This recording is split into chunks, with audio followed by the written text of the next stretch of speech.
కలియుగ దైవం తిరుపతి వెంకటేశ్వర స్వామి లడ్డు వివాదం అయితే ఇప్పుడు ఇటీవల కోర్టు తీర్పు ఇచ్చిన నేపథ్యంలోనే అలాగే వైసీపీ శ్రేణులు రాష్ట్ర వ్యాప్తంగా కూడా ఈ యొక్క పూజలు అయితే నిర్వహిస్తున్నారు తిరుపతి వెంకటేశ్వర స్వామి గుడిలో.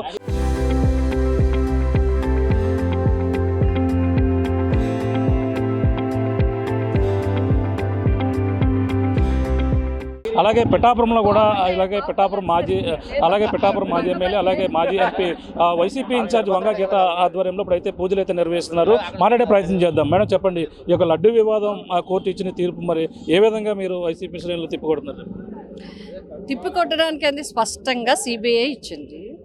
ఇది పూర్తిగా స్టార్టింగ్ నుంచి కూడా తప్పుడు ప్రచారం. నిజంగా లడ్డూలో కల్తీ జరగలేదు, రాజకీయం కల్తీగా లేదు, ఇది కల్తీ ప్రచారం. కేవలం జగన్మోహన్ రెడ్డి గారి మీద ఉన్న అసూయ, ద్వేషం, పగ, ఆయన మీద ఎందుకో వాళ్ళకి వచ్చి స్వామివారి మనందరికీ తెలుసు ప్రపంచ ప్రఖ్యాతిగాంచిన దేవస్థానం తిరుపతి దేవస్థానం. లడ్డూ ప్రసాదానికి చాలా ప్రత్యేకత ఉంది. అన్నవరం ప్రసాదం, తిరుపతి లడ్డూ ప్రసాదం అంటే ఇంకా అత్యంత పవిత్రం. అటువంటి ప్రతిష్టాత్మకమైన ప్రపంచ ప్రఖ్యాతిగాంచిన పవిత్రమైన ఒక స్వామివారి ఇష్యూని ఒక రాజకీయానికి వాడుకోవటం అనేది రాజకీయ చరిత్రలో ఎక్కడా చూడలేదు. ఒకవేళ కొన్ని సంఘటనల్లో ఏదైనా సంయమనం పాటించేవాళ్ళు, ప్రజలకు తెలిసిన బాధ్యత వహించి బాధ్యతాయుతమైన పదవులో ఉన్నవాళ్ళు ఇలాంటి ఇష్యూ వచ్చినప్పుడు సంయమనం పాటిస్తారు. అది నిజానిజాలు 100కి 1000% నిరూపణ అయితే తప్ప దాని మీద ఎవరో ఆరోపణ చేయరు. కానీ విచ్చలవిడే ఆరోపణతో, కేవలం జగన్ గారి మీద ఉన్న కోపం, ఆయన మీద ఉన్న ద్వేషంతో, ఆయన మీద ఉన్న అసూయతో దీన్ని ఒక పెద్ద ఇష్యూని చేసి ఆ ఫీలింగ్లో వీళ్ళకి ఒక స్వామివారిని మనం అపవిత్రంగా మాట్లాడుతున్నామనే ఇది కూడా లేకుండా ఇక్కడ వరకు తీసుకొచ్చారు. మీ అందరికీ తెలుసు, ప్రజలందరికీ తెలుసు, భక్తులందరికీ తెలుసు. సుప్రీంకోర్టు చెప్పింది, రిపోర్ట్లు చెప్పాయి దీంట్లో కల్తీలు లేవని. ఎక్కడెక్కడ ఇది అసలు నెయ్యి కలెక్షన్ దగ్గర నుంచి ఏ సంవత్సరం వచ్చింది, ఎవరున్నారు, బోర్డులో మెంబర్స్ ఎవరున్నారు, పర్చేజింగ్ కమిటీ ఎవరున్నారు, ఈ ట్యాంకులు ఎంతవరకు వెళ్ళాయి ఏంటి అని అన్ని రిపోర్ట్లు ఎవరు ఒకళ్ళు చేసేది కాదు కదా. అది అంత ప్రతిష్టాత్మకమైన విషయంలో రిపోర్ట్లు కూడా వచ్చాయి. అన్ని రిపోర్ట్లు వచ్చినప్పటికీ కూడా ఆఖరికి ఏం చేశారు, 1,00,000 లడ్డూలు మన నోటితో ఇంక మళ్ళీ రిపీట్ చేయకూడదు, అన్ని రకాల కల్తీ చేసి పంచిపెట్టారని చెప్తే ఆ నెయ్యి కొన్నది ఎవరు, అది తయారు చేసింది ఎవరు అంటే ఆయన ఒక బోర్డు మెంబర్ గారు నార్త్ సైడ్ బోర్డు మెంబర్ గారు అని పేరు ఏదో ఉంది ఆయన. తర్వాత కామేశ్వరరావు గారు అనుకుంటాను, రామేశ్వరరావు గారు, ఆయన వీళ్ళిద్దరూ కలిసి దగ్గర 4,000 లీటర్ల కేజీల నెయ్యితో తయారు చేసామని వాళ్ళే చెప్పారు. ఇవన్నీ చెప్తున్నా సరే, ఎన్ని చెప్పినా సరే ఆఖరికి ఫైనల్గా ఆ స్వామివారి దయ వల్ల సిబిఐ రిపోర్ట్లో ఎక్కడ జంతు కొవ్వులు కానీ ఏవి కలవలేదని స్పష్టమైన రిపోర్ట్ ఇచ్చిన తర్వాత కూడా దీన్ని ఇంకా మీడియాలో ఈ దుష్ప్రచారం చేయటం, ఇంకా జగన్ గారిని ఇంకా తక్కువ చేసి మాట్లాడటం, ఇంకా దీన్ని ప్రచారం కొనసాగించడాన్ని వైఎస్ఆర్సీపీ పార్టీ తీవ్రంగా ఖండిస్తుంది. ఇక్కడ మేము ఒక్కటే చెప్తాం, జగన్ గారిని భయపెట్టాలనో, జగన్ గారిని ఏదో చూపించి చేయాలనో అంటే జగన్ గారు జడిసే వ్యక్తి కాదు, భయపడే వ్యక్తి కాదు, బెదిరే వ్యక్తి కాదు, ధైర్యంగా ఒంటిగా పోరాటం చేసే వ్యక్తి. ఆయన వెన్నంటే పటిష్టమైన నాయకత్వం, వైఎస్ఆర్సీపీ నాయకత్వం వెనకాల ఉన్నారు. ఆయన వెనంట జగనన్న సైన్యం ఆయన వెంటే ఉన్నారు. కాబట్టి మేమేమనుకుంటున్నాం అంటే పిఠాపురం నియోజకవర్గ వైఎస్ఆర్సీపీ కుటుంబం అంతా కూడా ఈరోజు స్వామి వాళ్ళకి మీరు నిజానిజాలు తేల్చారు, వాళ్ళకి కొంచెం జ్ఞానాన్ని ప్రసాదించండి. వాళ్ళు నిజంగా ఆత్మ పరిశీలన తీసుకుంటే భక్తులకి క్షమాపణ చెప్పాలి. మాకు ఇన్ఫర్మేషన్ వచ్చింది, ఆ ఇన్ఫర్మేషన్ ప్రకారం మేము ఈ విధంగా మాట్లాడాం.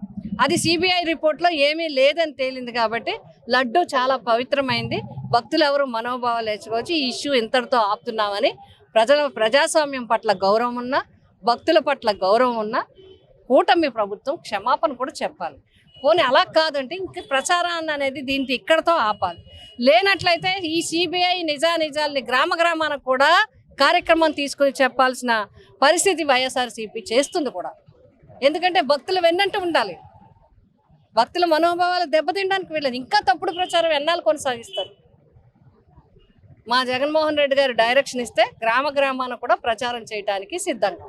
అంటే ప్రధానంగా నెయ్యి కావాలంటే పాలు కావాలి, పాలు లేకుండానే నెయ్యి తయారు చేశారు, రసాయనాలు ఉపయోగించారని కూడా చెప్పుకొస్తున్నారు. రిపోర్ట్లో కూడా అదే వచ్చిందని కూడా కూటమి నాయకులు చెప్తున్న వాదన.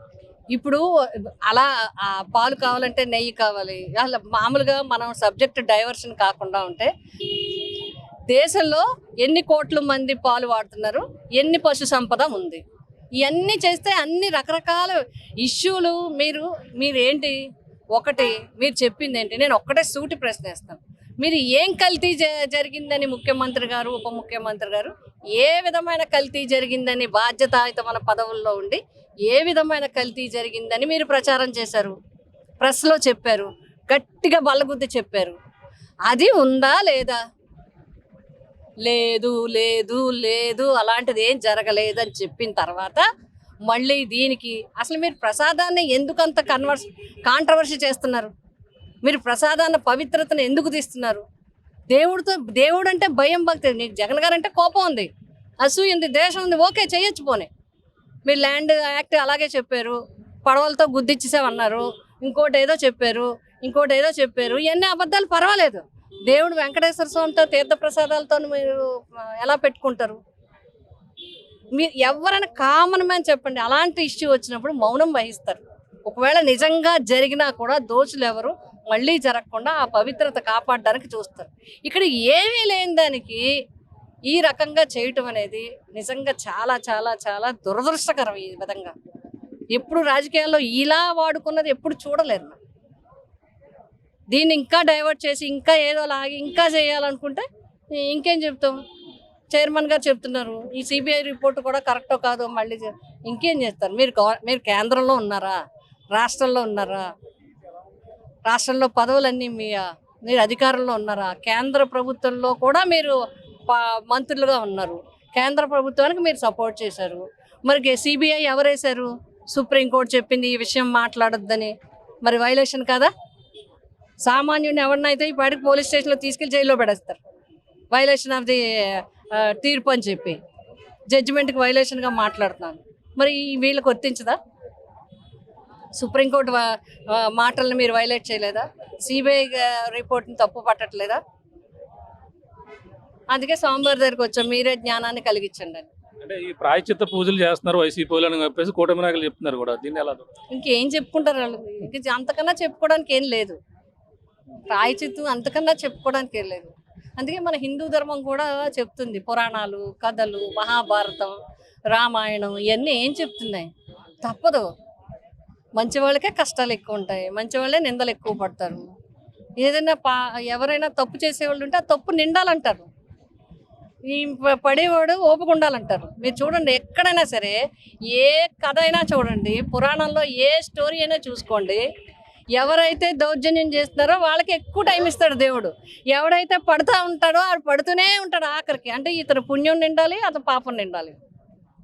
ఇది మోరల్ ఆఫ్ ది స్టోరీ. ఏదైనా సరే ఒక్కటి దయచేసి తిరుమల తిరుపతి దేవస్థానంలో టీటీపీ లడ్డు ఏదైతే ఉందో, టీటీడీ లడ్డు కల్తీ విషయం ఇంకా వదిలిపెట్టండి బాబు. కల్తీ విషయాన్ని మీరు వదిలిపెట్టండి. సిబిఐ రిపోర్ట్ వచ్చింది, కనీసం వెంకటేశ్వర స్వామి కన్నా భయపడి వెంకటేశ్వర స్వామి భక్తి విధానాన ఆ ప్రసాదాల ప్రచారాన్ని, తప్పుడు ప్రచారాన్ని ఆపండి. అంటే ప్రధానంగా అప్పట్లో జరిగిన వెంటనే ఆ ఏపీ ఉప ముఖ్యమంత్రి పవన్ కళ్యాణ్ గారు ఆయన మాలధారణ చేసి మెట్లు శుభ్రంగా చేసి ప్రక్రియ చేశారు. ఇప్పుడు ఏం చేస్తారని మీరు డిమాండ్ చేస్తున్నారు వైసీపీ నుంచి? ప్రధానంగా మేమేమి డిమాండ్ చేయట్లేదు. అప్పుడు ఎవరో డిమాండ్ చేస్తే ఆయన మాల ధరించి కడగలేదు. ఇప్పుడు సిబిఐ రిపోర్టుని గౌరవించి వెంకటేశ్వర స్వామి మీద భక్తితో ఈ రిపోర్ట్ నేను అందుకే చెప్తున్నాను, సరే టెక్నికల్గా ఇంకోటి చెప్పొచ్చు. ఏదైతే ముఖ్యమంత్రి గారు, ఉప ముఖ్యమంత్రి గారు కొన్ని పదాలు వాడి ఆ పదార్థాలు కలిసే అన్నారో దాని మీద ఏది లేదని రిపోర్ట్ చెప్పిన తర్వాత ఇప్పుడు ఏం కడగాలి, ఏం బొట్లు పెట్టాలనేది వాళ్ళే నిర్ణయించుకోవాలి. మేమెందుకు చెప్తాం? మేమైతే ఒకటే చెప్తాం, కూటమి పెద్దలందరూ కూడా మీరు ఆత్మ పరిశీలన చేసుకుంటే భక్తులకి ఈ తప్పుడులో మీరు క్షమాపణ, ప్రభుత్వం తరపున మేమందరం కూడా ఈ విషయంలో ఇలా వచ్చింది కాబట్టి మీరు ఎవరు పడకలేదు, పవిత్రమైంది, దేవస్థానంలో చాలా చక్కగా జరుగుతుంది, ప్రసాదాలన్నీ బాగా జరుగుతున్నాయని చెప్పి వాళ్ళకి నమ్మకం కలిగించడం ఒకటి. రెండోది, ఇలాంటి ప్రచారం ఇంకా జరగకుండా కంట్రోల్ చేసుకోవడం ఒకటి. ఈ రెండూ చేయాలి. విడుదల రజనీ గారిపై జరిగిన దాడిని, ఈ ఘటనపై ఎలా చూడాలి? ఖండిస్తున్నాం మేము. అది ఇంతే, ఇలాగే ఇవి ఎంతమందిని ఇప్పటికి ఎంతమందిని మిథున్ రెడ్డి గారి దగ్గర మొదలు పెట్టారు, గోవర్ధన్ రెడ్డి గారి దగ్గర మొదలు పెట్టారు. అందరికీ మొత్తం వరుసగా ఎవరో ఒకళ్ళ మీద ఏదో ఒకటి, ఎవరు మాట్లాడకూడదు, ఎవరు ప్రశ్నించకూడదు. ఏదైనా ఉంటే డైరెక్షన్ జోగి రమేష్ గారిని పెట్టారు, ఈయన పెట్టారు. అక్కడ ఇంకా చాలా మంది ఉన్నారు. చెవిరెడ్డి భాస్కర్ రెడ్డి గారు పెట్టారు. ఇంకా అందరి పేరు నాని గారు అయిపోయింది, వాళ్ళ మిస్సెస్ గారు అయిపోయారు. ఇంకా ఇలా ఎవరైనా ఉంటుంది. దానికి ఎదుర్కొంటారు. దానికి కావాల్సింది వాళ్ళు ఏదో చేస్తారు, వీళ్ళు ఏదో చేస్తారు, అయిపోతుంది. బట్ మత సాంప్రదాయాలతో పవిత్రమైన దేవస్థానాలతో మాత్రం ఈ రకమైన ప్రచారం కరెక్ట్ కాదు. ప్రపంచవ్యాప్తంగా గుర్తింపు ఉన్న దేవుడికి ఎవరైనా సరే ఎన్ఆర్ఐస్ వస్తే what is the position of TTD laddu అంటున్నారు. ఎలాగా చెప్పండి?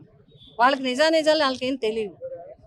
మన ప్రతిష్టని గౌరవం భంగం కలిగించకుండా ఇంతటితో ఈ లడ్డు విష ప్రచారం అనేది ఇంకా ఆపి ఈ కల్తీ ప్రచారానికి ఫుల్ స్టాప్ పెట్టాలనేది మా కోరిక.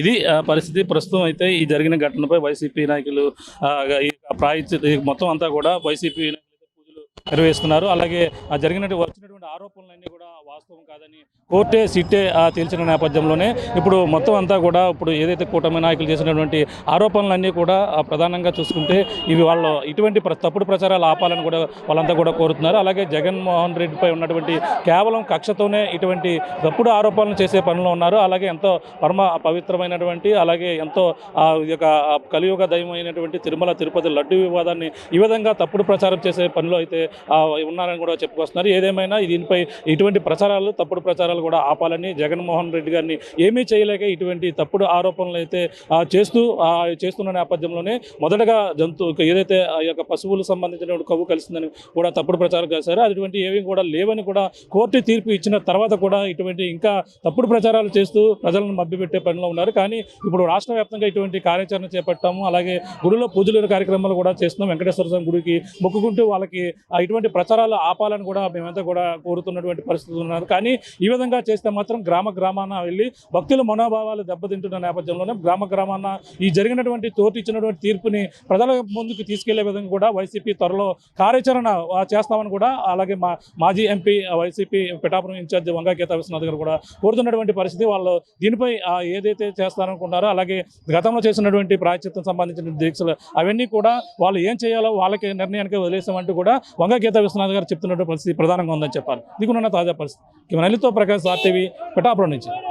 Local to global news at your fingertips. మీ చేతిలో ఒక ఆయుధం. డౌన్లోడ్ రా TV app. Media legend Ravi Prakash is back.